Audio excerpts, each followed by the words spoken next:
하나님의 역사가 이루어지는 과정을 보면은 저와 여러분의 위대함에 그 역사가 달려 있는 게 아닙니다. 만약에 우리의 위대함에 그 역사가 달려 있다면 하나님의 운동은 굉장히 많은 문제를 가질 거예요. 만약에 하나님의 나라를 우리의 실력에 좌우된다고 한다면은, 우리의 컨디션에 좌우된다고 하면 얼마나 요동치겠습니까? 저와 여러분은 보잘것없는 사람입니다. 매우 평범한 사람이고, 또 우리 안에 무슨 특별한 것이 있지 않습니다. 오히려 비천하기까지 합니다. 그렇지만 하나님의 나라는 이런 비천한 사람들을 통해서 이루어지는 것입니다. 오히려 잘난 척하는 사람을 통해서 일어나지 않습니다. 만약에 잘난 척하는 사람, 교만한 사람들을 통해서 하나님의 역사가 이루어진다면 어떤 일이 벌어지겠어요? 조금 잘 되면 교만하게 되겠고 모든 영광을 자기한테 돌릴 겁니다. 그렇지만 하나님의 역사는 연약한 사람들을 통해서 이루어지기 때문에 우리의 자랑거리가 없는 것입니다. 그래서 우리를 빛나게 하는 것은, 여러분 잘 보세요, 우리 자신이 우리를 빛나게 하는 게 아닙니다. 우리 안에 오신 예수 그리스도께서 우리를 빛나게 하는 거죠. 예수님은요, 우리의 연약함에 오염되시는 분도 아니에요. 우리의 비천함에 오염되시는 분이 아닙니다. 주님은 오히려 비천한 우리를 빛나게 하시는 분입니다. 여러분, 예수님이 오실 때 다 선택할 수 있어요. 나라도 선택할 수 있고요, 가문도 선택할 수 있습니다. 이 땅에 오실 때 얼마든지 로마 제국을 선택할 수도 있고, 얼마든지 예루살렘의 유력한 가문을 선택하실 수 있습니다. 근데 예수님께서 이 땅에 오실 때 선택하신 민족은 로마 식민지에 있는 이스라엘입니다. 또 예루살렘의 유력한 귀부인의 집에서, 귀부인의 몸에서 난 것이 아닙니다. 저 갈릴리 나사렛 총구석에 있는 무명의 처녀 마리아를 통해서 이 땅에 오시는 것입니다. 중요하게 된 건 뭡니까? 여러분, 다이아몬드는요, 아무리 시궁창에 있어도 다이아몬드인 거예요. 대만의 어떤 분이 청소하다가 잠깐 자기 다이아 반지를 벗어가지고는 이제 휴지에 싸가지고 이렇게 화장대 위에 올려놨는데, 남편이 그걸 모르고 쓰레기통에 넣어버린 거예요. 또 부인은 그것도 모르고 이거를 밖에다 내놓은 것입니다. 아무리 찾아도 못 찾았는데 딱 생각났는데 이게 저기 들어간 것 같다. 그래가지고 급하게 연락을 하니까 아직 그 트럭이요, 이게 쓰레기를 수거한 그 트럭이 아직 하차하지 않은 거예요. 그래서 그 트럭만 따로 모아가지고 이제 거기 쓰레기를 이제 쌓아놓고 거기서 찾은 것입니다. 예. 우리나라 돈으로 한 1,000만 원 이상 되는 가치의 반지인데 찾았어요. 그 쓰레기 더미에서. 여러분 보세요.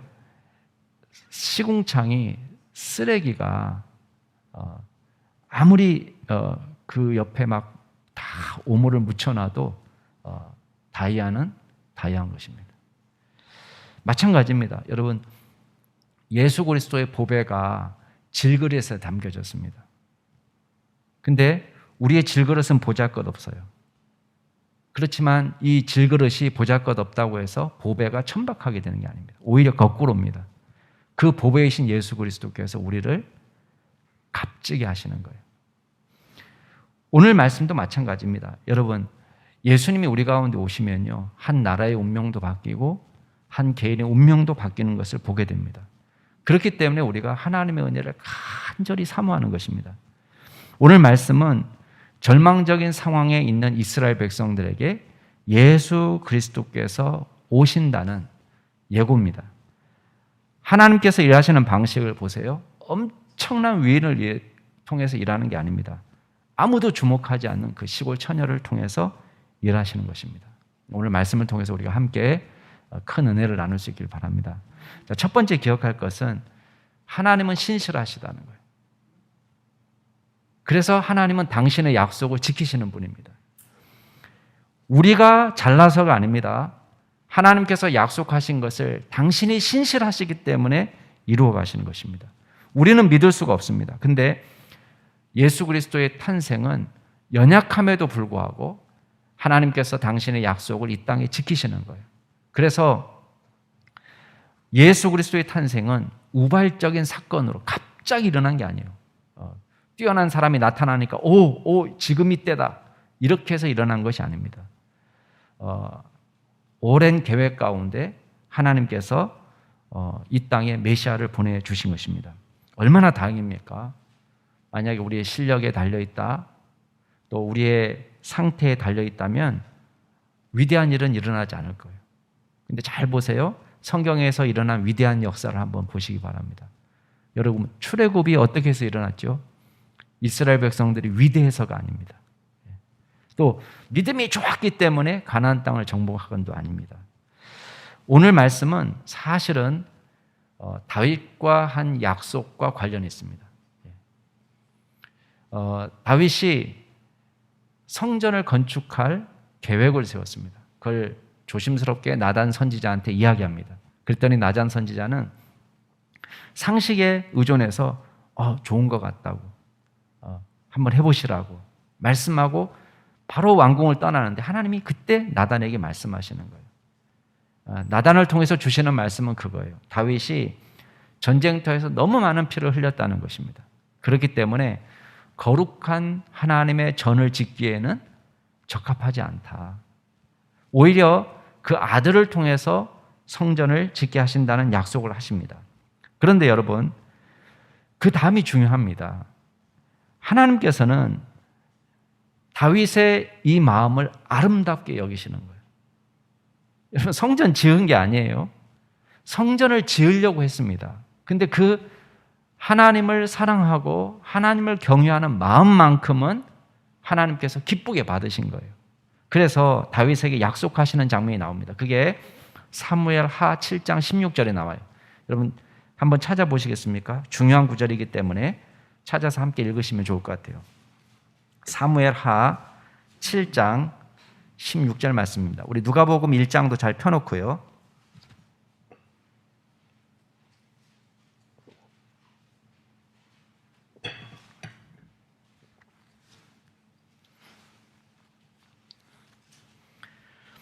사무엘 하 7장 16절 말씀 같이 한번 읽겠습니다. 시작. 내 집과 내 나라가 내 앞에서 영원히 보존되고 내 왕위가 영원히 견고하리라. 약속이 대단하잖아요. 이 약속은 다윗의 집안도 하나님 앞에서 영원히 보존될 거다. 또 한 가지는 다윗이 통치하는 나라, 다윗이 지금 왕위, 그 후손이 왕위를 유지하는데 영원히 견고하게 하신다. 약속해 놓고 있습니다. 그럼 생각해 보세요. 세상에 어떤 나라도 영원한 나라는 없습니다. 그 당시에 물론 다윗 시대는 아직 아니지만 옛날 고대 사회에 아시리아라든지 또 페르시아라든지 그리스라든지 로마 제국이라든지 영원한 나라는 없었습니다. 지금 우리나라 전 세계적으로 미국이 엄청난 강대국을 이루고 살고 있지만 아마 미국도 영원하진 않을 겁니다. 조선 왕조 500년은요 굉장히 유례가 드문 역사입니다. 어떤 한 나라가 국가가 500년 이상을 지탱해 올 수 있다? 이거는요 세계의 유례를 찾기 힘든 일입니다. 근데 여러분 보십시오. 어떤 나라도 영원하지 않고 그 당시 이스라엘은 더더구나 로마의 식민지 하에 있습니다. 애굽이나 주변 아람에 비해서 다윗 시대를 따져도 다윗 시대의 그 주변 나라에 비해서 별 볼 일 없는 나라예요. 땅덩이도 조그맣고 인구도 작습니다. 근데 하나님께서 약속하시기를 이 다윗의 나라가 영원히 보존된다. 그리고 다윗의 후손의 통치 역사도 영원히 이어질 것이다. 이렇게 말씀하는 것입니다. 근데 더 중요한 것은 현실이에요. 현실은 어떻게 흘러갑니까? 현실은 나라가 망하는 거예요. 다윗의 왕조가 영원하기는커녕 남왕국 유다가 바벨론에 멸망하면서 다윗 왕조의 통치는 끊어졌습니다. 근데 더 웃긴 거는 이걸 예언자들이 알고 있어요. 남왕국 유다가 망할 것을 알고 있고 나라가 망한다고 이야기하면서도 일관되게 이사야, 예레미야 모든 선지자들이 뭐라고 얘기하냐면 다윗의 왕조는 영원할 거라는 거예요. 여러분, 이사야가 뭐라고 예언합니까? 이사야도 남왕국 유다의 멸망을 예언하거든요. 그러면서도 회복할 하나님의 나라를 어떻게 이야기하냐면 이새의 줄기에서 한 싹이 난다. 이새는 누굽니까? 다윗의 아버지거든요. 그러니까 이새의 줄기에서 한 싹이 난다는 것은 다윗 계열의, 다윗 후손의 통치가 계속 이어질 것을 지금 예고하고 있습니다. 그리고 이 이새의 뿌리에서 나온 이 줄기가 나라를 다스릴 때 그 나라의 성격은 정의롭고 공의롭다. 그 입의 막대기로 세상을 치고 그 입의 입술의 기운으로 악인들을 죽일 거다. 이렇게 이야기합니다. 예레미야도 마찬가지입니다. 예레미야는 남왕국 유다의 멸망을 지금 완전히 목전에 두고 예언을 하고 있습니다. 그러면서도 예레미야 예언은 똑같아요. 보라, 내가 때가 이르리니, 하나님의 말씀을 전파하는데 다윗에게 한 의로운 가지를 일으킬 거다. 역시 다윗 후손의 다윗 계열의 메시아가 오실 것을 예언하고 있습니다. 아모스도 마찬가지입니다. 내가 다윗의 무너진 장막을 일으킨다. 그것들의 틈을 막고 그 허물어진 것을 일으키셔서 옛적과 같이 세울 거다. 여러분, 흥미롭지 않습니까? 선지자들은 하나같이 나라가 망할 것을 이야기하면서도 동시에 그럼에도 불구하고 다윗 자손을 통해서 메시아가 올 것이고 그 나라가 영원히 견고하게 설 것을 똑같이 예언하고 있는 것입니다. 서로 약속이나 한 것처럼. 근데 오늘 말씀은 그 터무니없어 보이는 그 약속이 성취되었다는 것을 보여주는 것입니다. 때는 세례 요한이 수태한 지 6달이 지났습니다. 가브리엘이 마리아에게 나타나서 지금 엄청난 얘기를 합니다. 마리아의 몸을 통해서 아들을 낳게 하시는데 그 아들의 이름은 예수라 하라. 그리고 그 예수는 보통 사람이 아니고 다윗 계열의 메시아라는 것을 이야기합니다. 자, 누가복음 1장으로 다시 와보세요. 누가복음 1장 31절부터 같이 한번 읽어보겠습니다. 31절부터 33절까지 굉장히 중요한 구절이기 때문에 자, 누가복음 1장 31절부터 33절까지 같이 읽습니다. 시작. 보라, 내가 잉태하여 아들을 낳으리니 그의 이름을 예수라 하라. 그가 큰 자가 되고 지극히 높으신 이의 아들이라 일컬어질 것이요 주 하나님께서 그 조상 다윗의 왕위를 그에게 주시리니 영원히 야곱의 집을 왕으로 다스리실 것이요 그 나라가 무궁하리라. 자, 가브리엘이 태어날 아기를 뭐라고 부르고 있습니까? 큰 자, 지극히 높으신 이의 아들, 그 다음에 여기 보니까 다윗의 왕위를 그에게 주실 거다. 또 영원히 야곱의 집을 왕으로 다스리실 거다. 이렇게 이야기하고 있습니다. 어디서 많이 듣던 말 아니에요? 아까 우리 읽은 사무엘 하 말씀하고 연결이 됩니다. 내 앞에서 영원히 보존되고 내 왕위가 영원히 견고하게 된다. 근데 가브리엘이 말하는 메시아의 정체, 또 메시아가 다스릴 나라는 그 당시 사람들이 생각하는 것과는 좀 달랐습니다. 뭐라고 얘기하냐? 일단은 이 구절을 통해서 우리가 몇 가지 알 수 있는 것은 첫 번째는 다윗 계열의 통치자라는 거예요. 그렇죠? 여기서 보면 다윗의 왕위를 그에게 주실 거다라고 말씀하고 있습니다. 다윗에게 약속하셨던 왕, 내 몸에서 날 내 씨를 내 뒤에 세워서 그의 나라를 견고하게 하실 거다. 사무엘 하에 나와 있던 그 약속을 지금 구체적으로 문자적으로 이루어지게 하실 거라는 것을 말씀하고 있습니다. 근데 또 한 가지 중요한 게 있습니다. 이것은 왜 중요하냐? 그럼 왜 다윗의 후손으로 오는 것이 중요하냐? 이스라엘 백성들은요, 다윗 하면 어떤 사람이냐? 가장 역사적으로 가장 이상적인 왕을 이야기할 때 다윗이에요. 그래서 우리가 사무엘하 8장에 보면은 다윗의 통치 시대를 뭐라고 정의하냐면 정의와 공의로 정의를 합니다.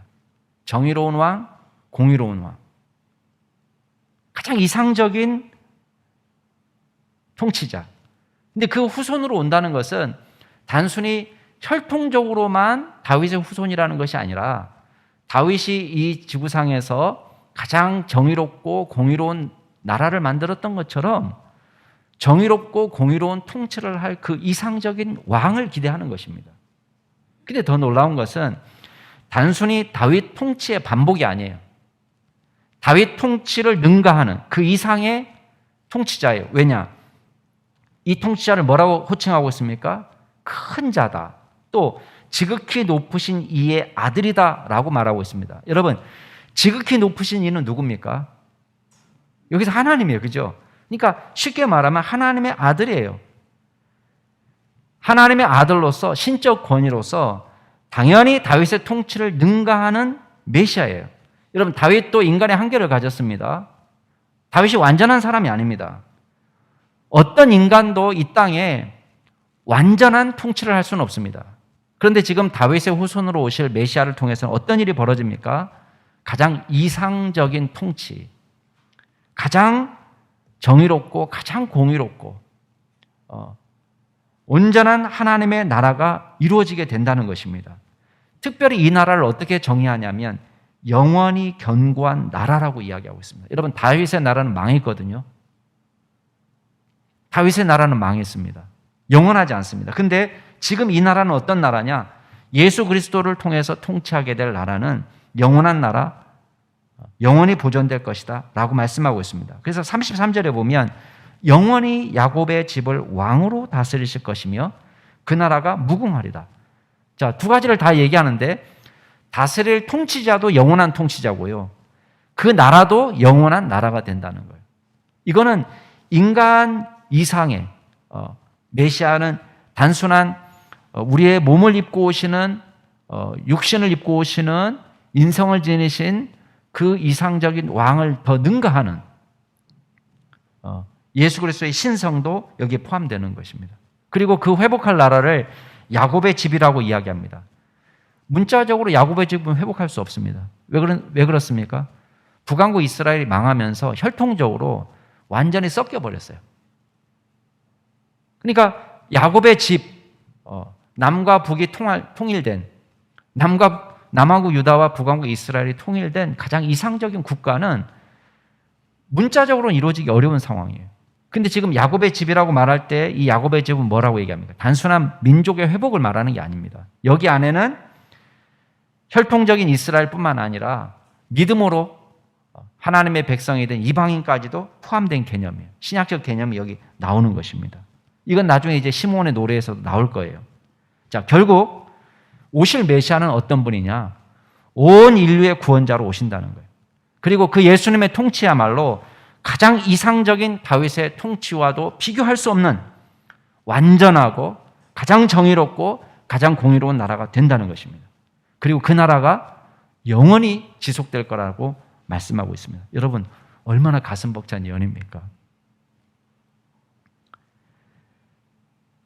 여러분, 우리의 문제는 이 예수님의 온전한 통치에 우리를 맡겨드리지 못하는 것입니다. 여러분, 우리는 이걸 이룰 수가 없어요. 그럼에도 불구하고 하나님께서는 이 일을 이루신다. 당신이 약속하신 일이기 때문에. 그래서 약속하신 것입니다. 근데 문제는 뭐냐? 우리가 하나님 나라의 백성이잖아요. 근데 우리는 하나님의 다스림을 거부하는 거예요. 여러분, 잘 생각해 보세요. 우리가 하나님의 다스림에 온전히 믿음으로 복종하는가? 아니면 그 다스림이 한사코 싫은가? 주님께 가까이 가기를 힘쓰는가? 아니면 하나님의 백성이라고는 얘기하면서 마치 딴 나라 사람처럼 살아가느냐? 그겁니다. 여러분, 다베네색 도상에서 사울이 예수님의 음성을 듣고 꼬꾸라졌습니다. 그때 예수님의 음성이 그렇습니다. 사울아, 사울아, 네가 나를 어찌 핍박하느냐? 가시채를 뒷발질하기가 네게 고생이다. 여러분, 가시채가 뭔지 아세요? 가시채는 동물을 몰고 갈 때에 동물을 이게 제어하기 위해서 끝이 뾰족한 막대기예요. 쿡쿡 찌르면서 이제 잘못 가면은 바른 길로 가도록 쿡쿡 찌르는 거죠. 근데 여러분, 그 가시채를 뒷발질하면 누가 손해입니까? 자기만 손해예요. 자기 발에서 피나고 아프고 쿡쿡 찌르고. 근데 지금 하나님의 다스림을 벗어나는 사람들의 행동이 그렇습니다. 마치 예수님의 다스림을, 예수님의 인도하심을 거부하고 가시채를 뒷발질하는 것과 똑같은 거예요. 자기만 손해예요. 온갖 비참과 어려운 일을 경험합니다. 그럼에도 불구하고 주님의 통치에 온전히 나오지 못하는 것입니다. 여러분, 신실하신 주님께 우리의 인생을 맡겨드릴 수 있기를 바랍니다. 그때에 주님이 우리를 온전히 다스리시고 주님의 나라가 견고히 서고 주님의 나라가 영원한 것입니다. 주님 앞에 우리의 인생을 온전히 맡겨드릴 수 있기를 바랍니다. 신실하신 하나님께서 당신의 사역을 이루실 줄로 확신합니다. 자, 두 번째 기억할 게 있습니다. 그렇기 때문에 자 보세요.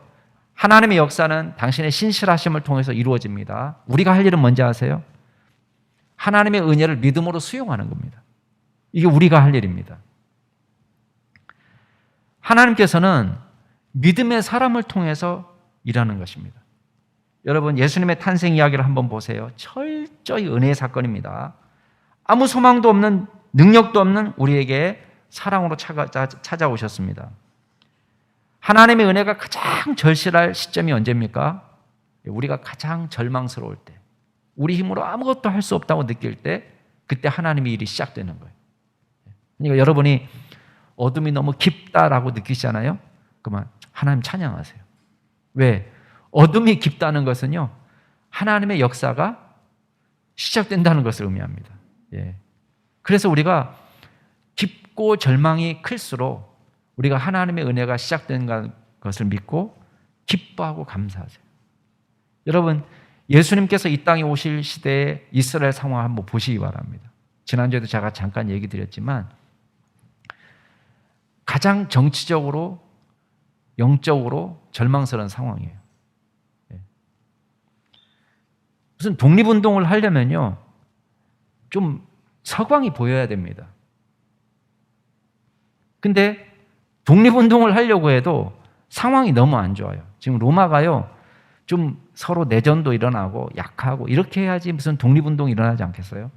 근데 이 당시에 로마는 팍스 로마나,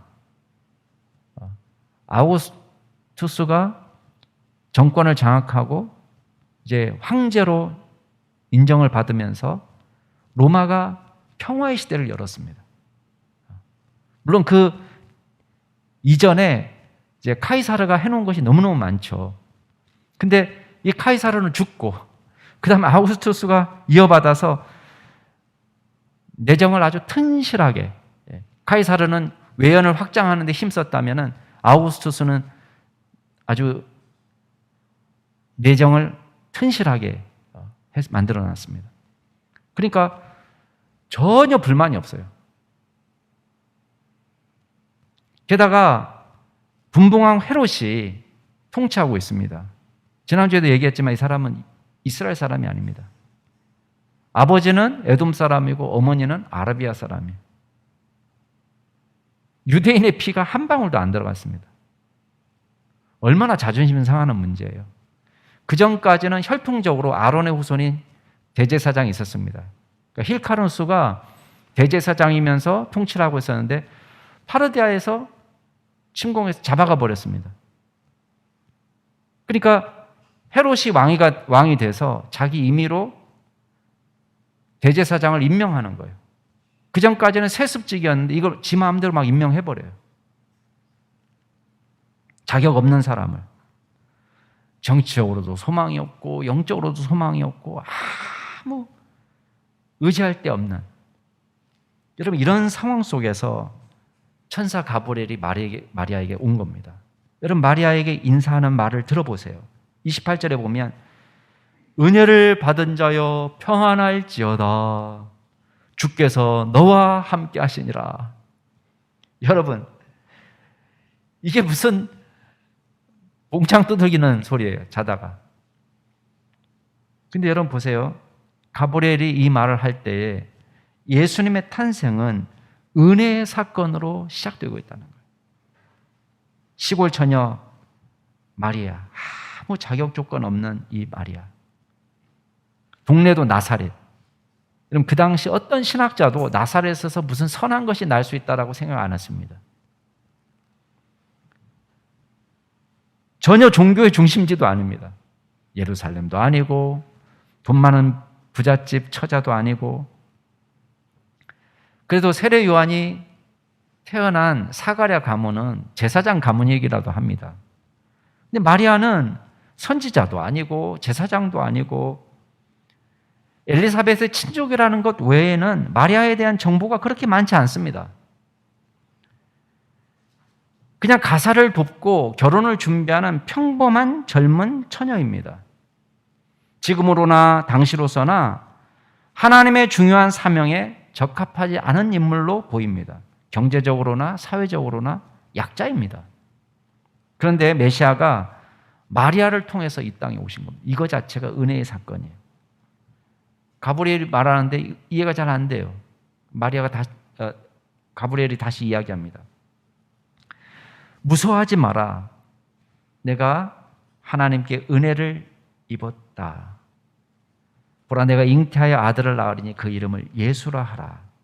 여러분, 육신을 입고 이 땅에 오시는 하나님의 아들, 그 아들이 태어나는 도구가 된다는 거예요. 하나님의 그릇으로 쓰임받는다는 것입니다. 여러분, 우리가 하나님의 일꾼이 되어서 쓰임받는 기쁨이 은혜입니다. 그거 자체가. 예. 여러분 자녀가 구글에 취직했다, 애플 사과 회사에 취직했다 이렇게 하면 와 영광이다, 엄청 좋겠다 이렇게 말할 수 있을지 모르겠습니다. 근데 어머님 제가 오지 선교사로 가겠습니다. 그럼 여러분 뭐라고 생각하겠어요?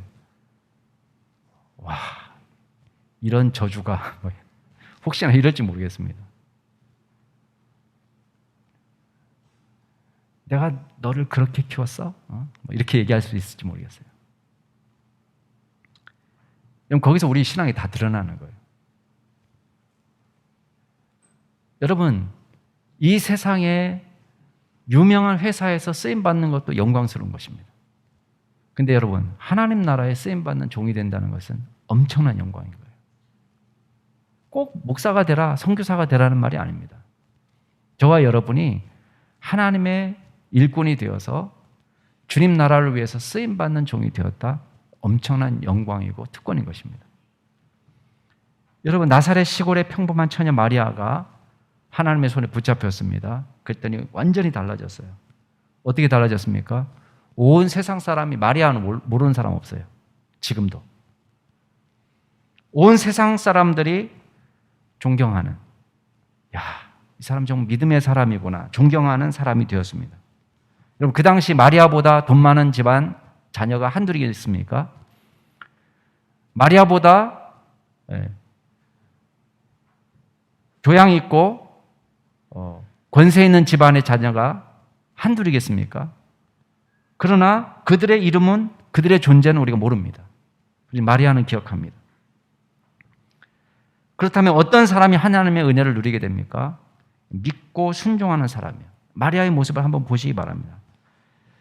마리아는요, 이걸 믿음으로 받아들여요.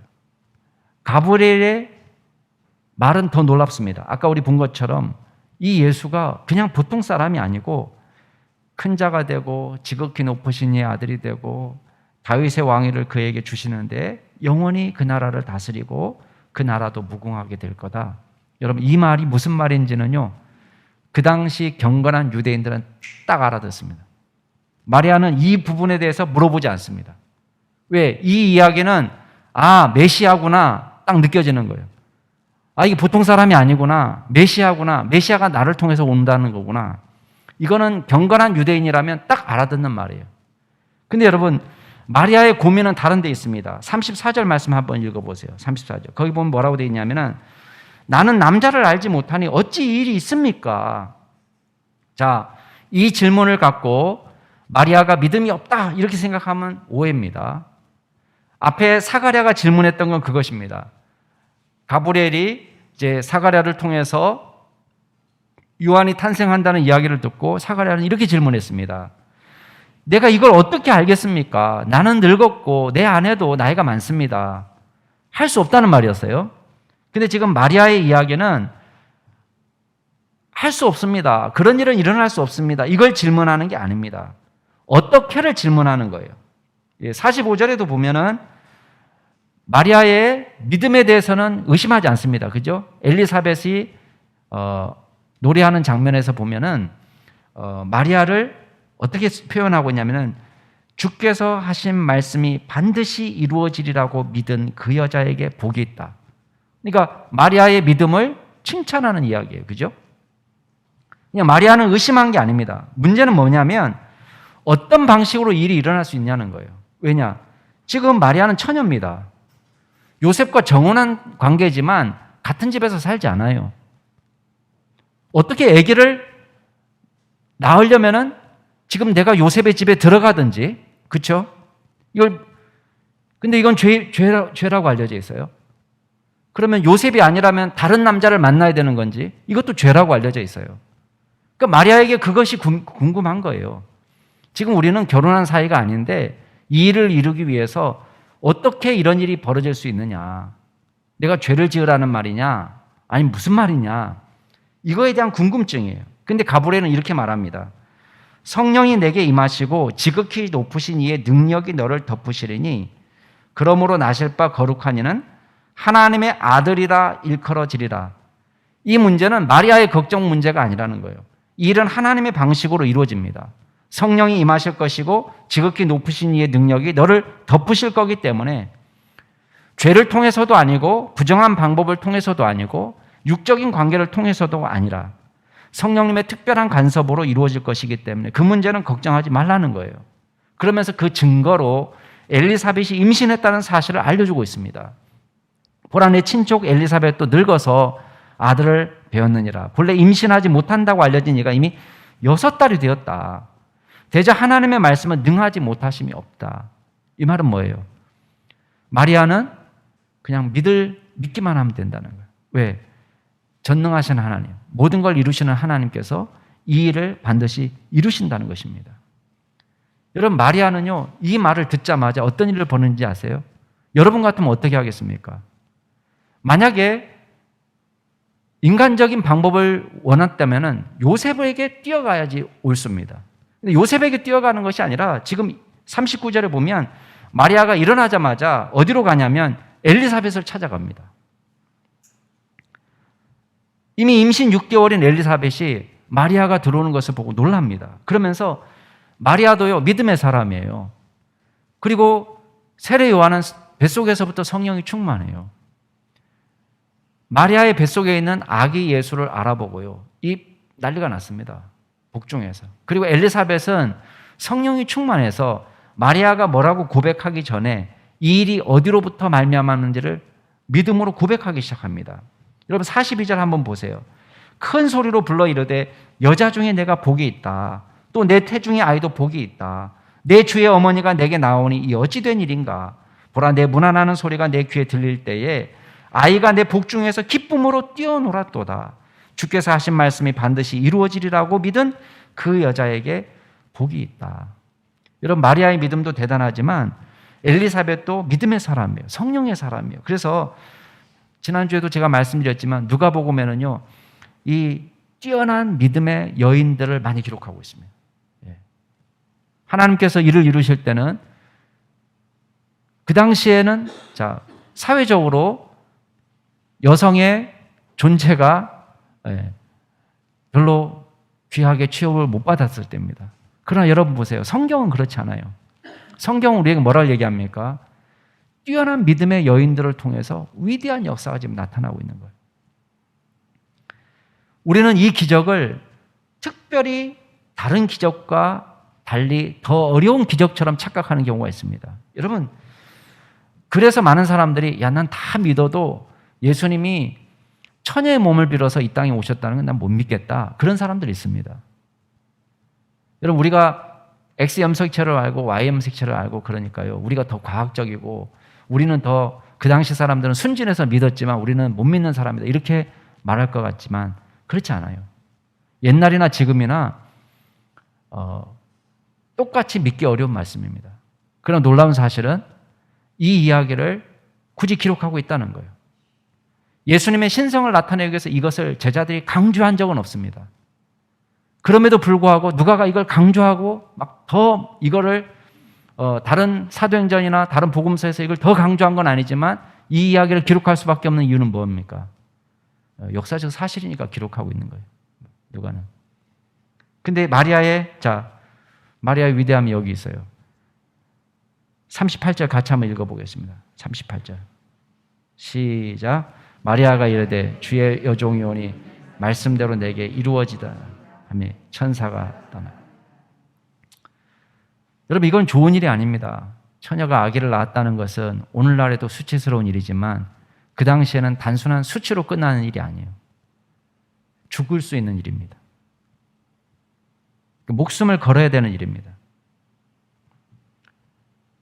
마태복음에 보면 요셉도 그걸 알았기 때문에 가만히 비공개적으로 파혼하려고 했어요. 왜? 이게 공개적이 되면 마리아의 생명이 위협을 당할 수 있으니까.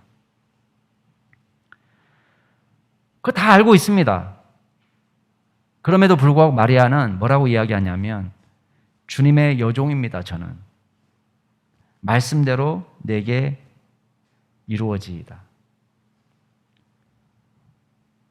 주의 여종은 순종할 의무가 있는 것입니다.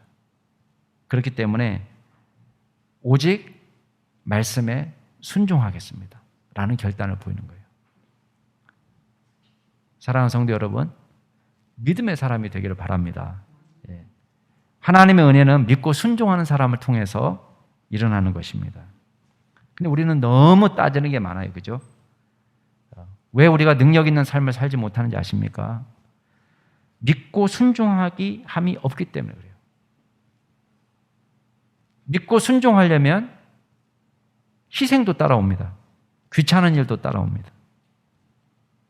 마리아는 목숨을 걸어야 되었습니다. 창피는 물론이거니와. 우리는 그걸 다 따져보는 거예요. 계산기로 두들겨보고 조건과 상황을 따져보고. 그러니까 순종하지 못하는 것입니다. 하나님은 우리의 순종을 통해서 당신의 위대한 역사를 이루어 가십니다. 하나님께서 여러분에게 지금 말씀하시는 게 있을 거예요. 내게 순종하기를 원하시는 부분이 있을 겁니다. 그 말씀에 아멘으로 응답하시는 여러분이 될 수 있기를 바랍니다. 마지막으로 하나님은 우리의 운명을 역전시키시는 분이에요. 마리아의 노래를 한번 들어보세요. 47절에 보면 내 마음이 하나님 내 구주를 기뻐합니다. 그의 여종의 비천함을 돌아보셨습니다. 보라 이제후로는 만세의 날을 복이 있다 일컬을 것입니다. 여종의 비천함을 돌아보셨습니다. 라고 고백합니다.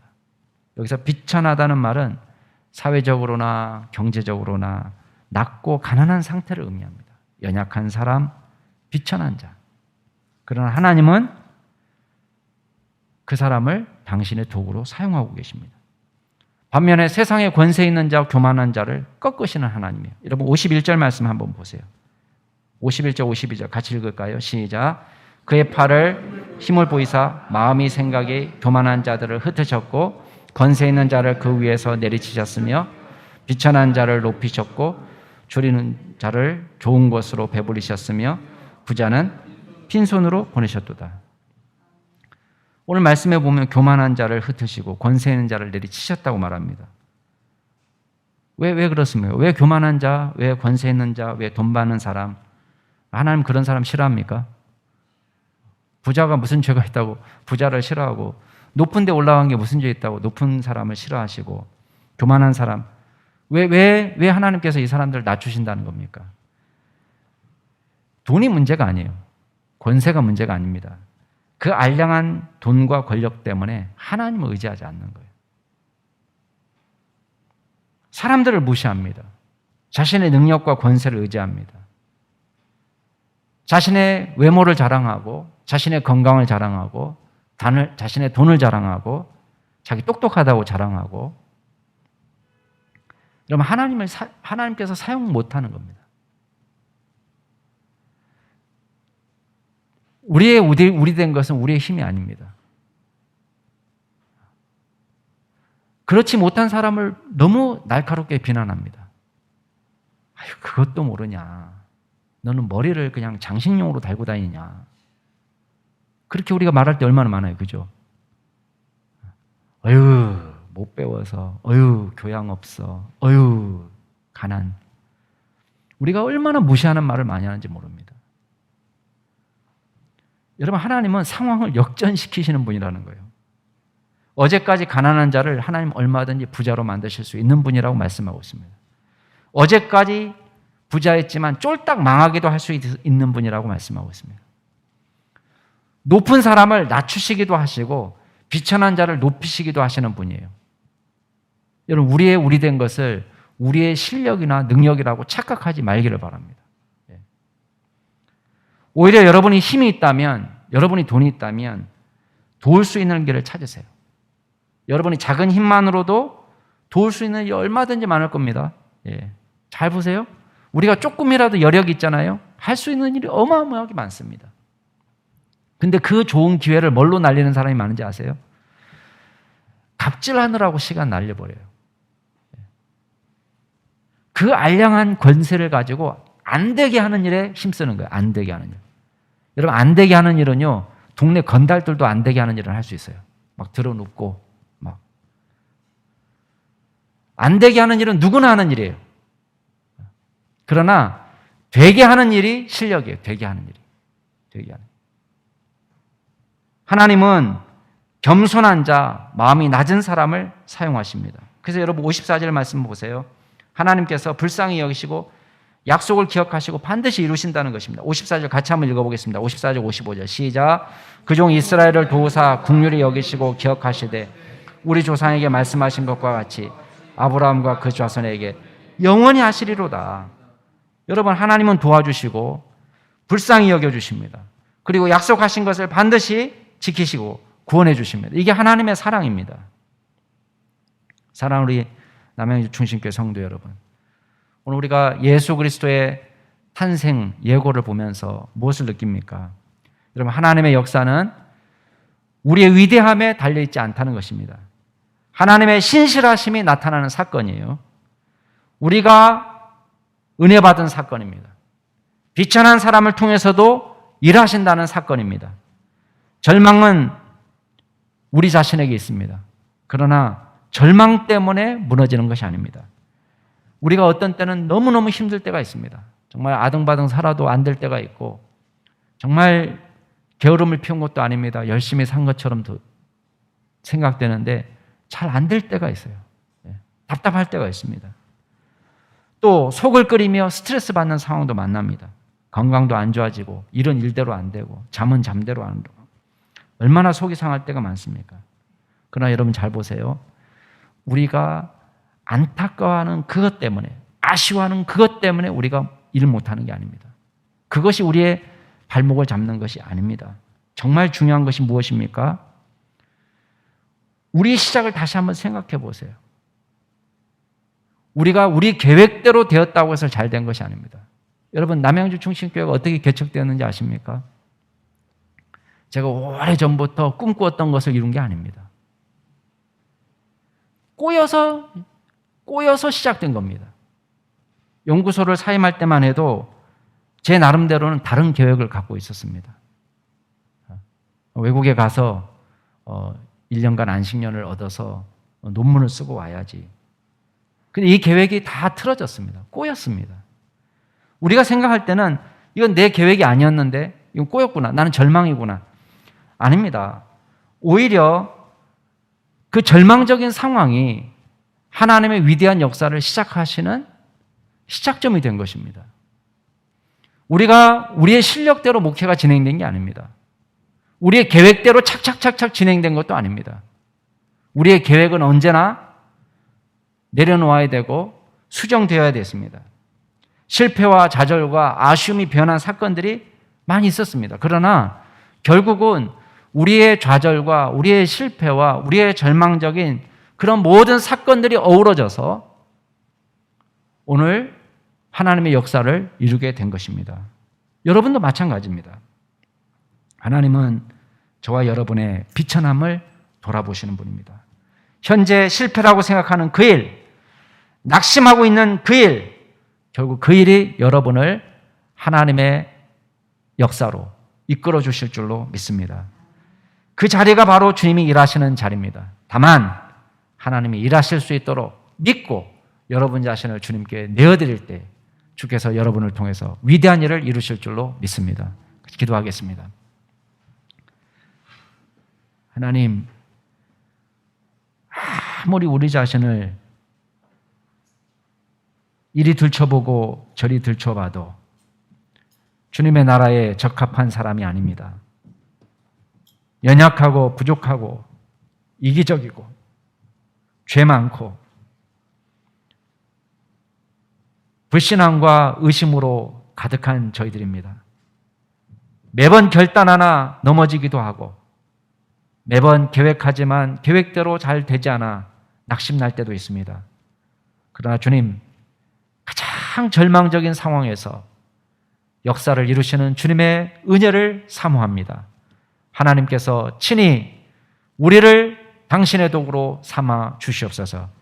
그리하여 우리가 할 수 없는 연약한 일들을 하나님께서 능히 우리를 통하여 할 수 있도록 도와주시옵소서. 감사드리며 모든 말씀 예수 그리스도의 이름으로 기도드리옵나이다. 아멘.